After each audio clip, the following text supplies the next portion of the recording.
Bem-vindos ao Finanças a Contar desta semana. Vamos falar sobre as 3 medidas que prometem aliviar aquilo que é o impacto muito significativo do crédito de habitação em muitas famílias. E para nos falar disto, temos a nossa convidada, Catarina Matos, intermediária de crédito.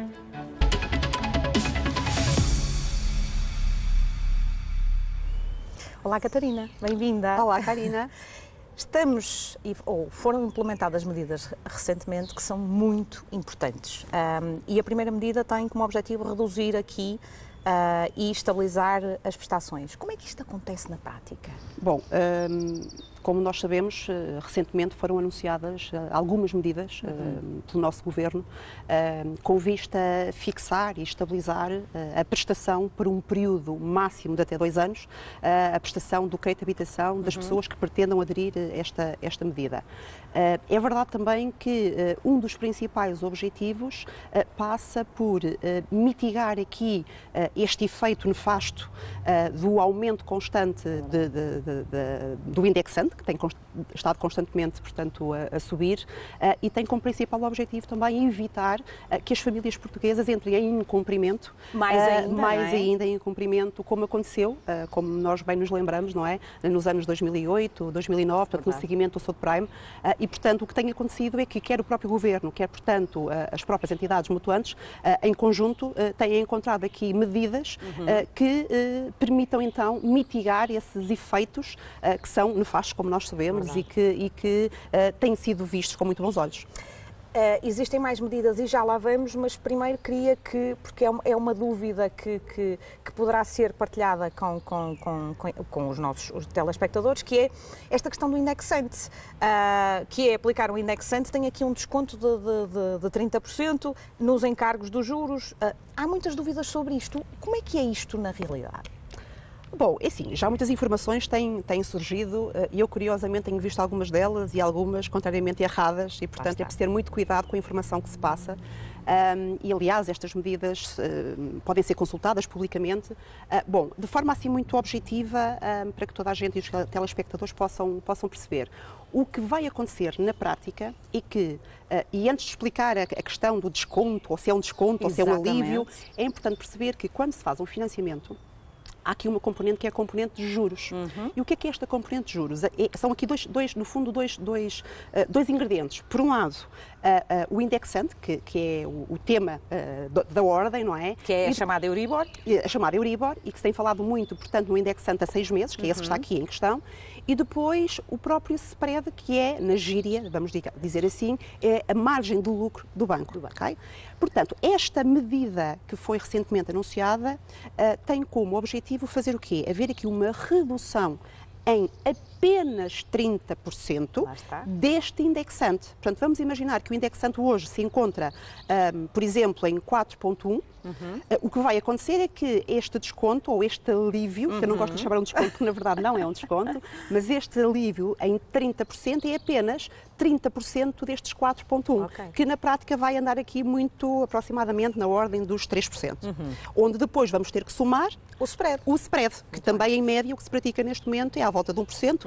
Se for bem negociado, poderá ser um bocadinho inferior, vai depender aqui um bocadinho também, enfim, da própria operação, do próprio cliente em questão, da situação em questão financeira e profissional também, mas, portanto, em média eu diria que um spread de 1%, portanto, a somar aos tais 3% já com este alívio, não é? Com esta bonificação, digamos assim, portanto, ainda assim vamos ter aqui uma taxa de operação final na ordem dos 4%.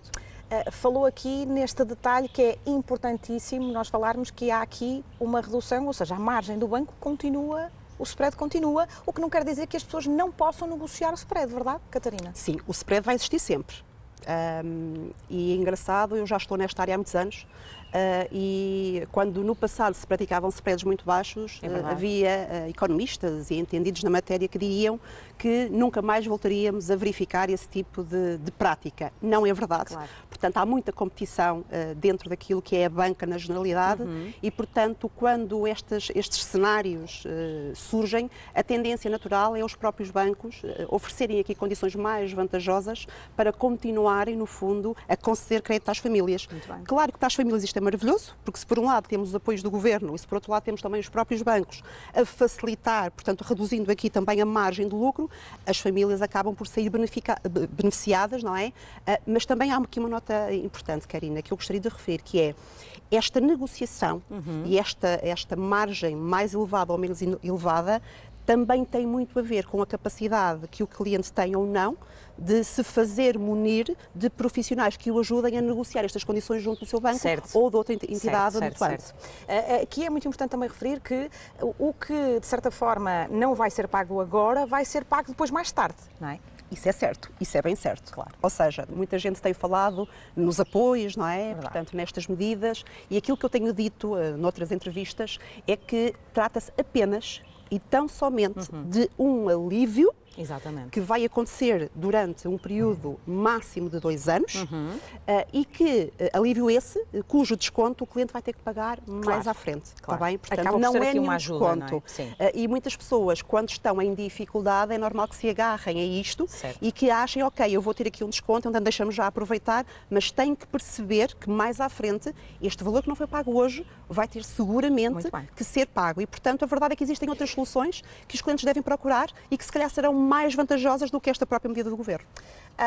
Queria que nos falasse um bocadinho, e diria eu, de uma forma resumida, da segunda medida, para depois passarmos para a terceira. O que é que destacaria de principal? Bom, a segunda medida não é uma novidade, porque ela já está em vigor, não é? Porque ela já tinha sido anunciada há algum tempo atrás. Aquilo que aconteceu foi que o Governo decidiu alterar aqui algumas, enfim, condições da medida. E aqui sim, estamos a falar de uma bonificação, de uma ajuda efetiva do Governo, ou seja, aquilo que o cliente não vai pagar, aquilo que a família não vai pagar, vai sair dos cofres do Estado. Aqui é verdade, há uma efetiva ajuda por parte do Governo. E eu diria que destacaria, se calhar, porque enquanto que na medida anterior nós estamos a falar que qualquer pessoa pode aderir a esta medida, esta segunda medida não é essa a situação. Portanto, há aqui um conjunto de critérios de elegibilidade para que se possa recorrer a esta medida.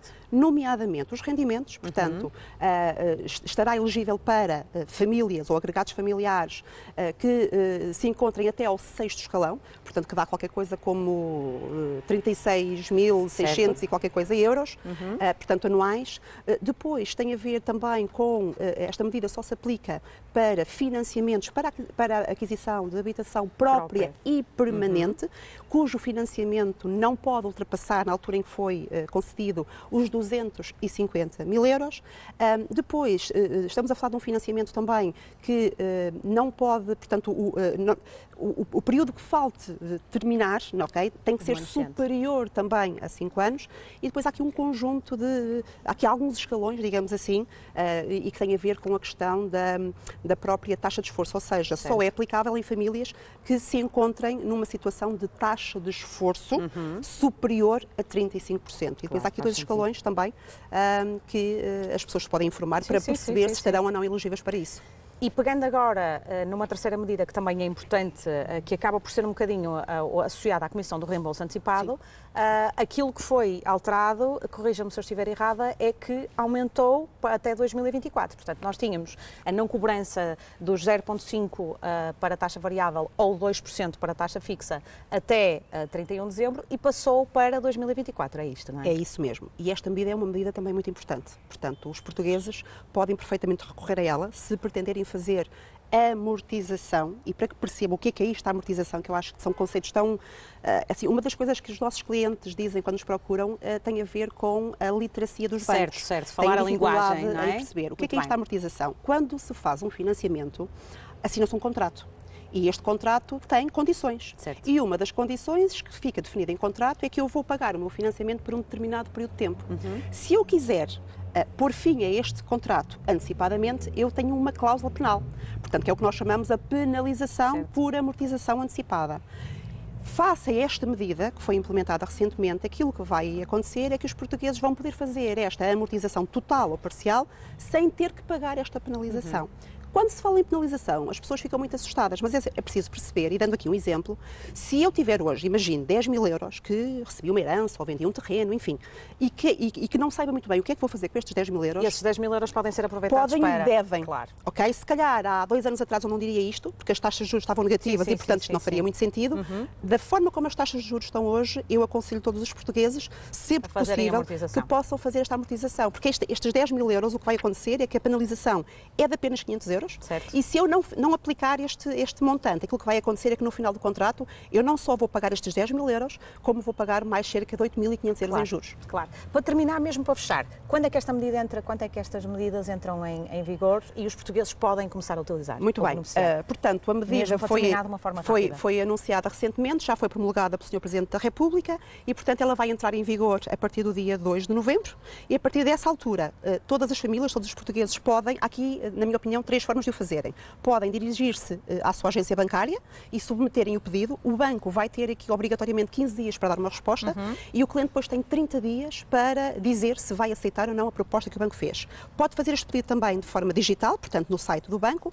E há aqui uma terceira solução que me parece muito importante, que é recorrer, de facto, a um profissional da área de intermediação de crédito, porque ele vai encontrar, muito provavelmente, outras soluções mais vantajosas que não passem só e exclusivamente pelas medidas do Governo. Muito bem. Obrigada, Catarina. Obrigada, eu. Obrigada.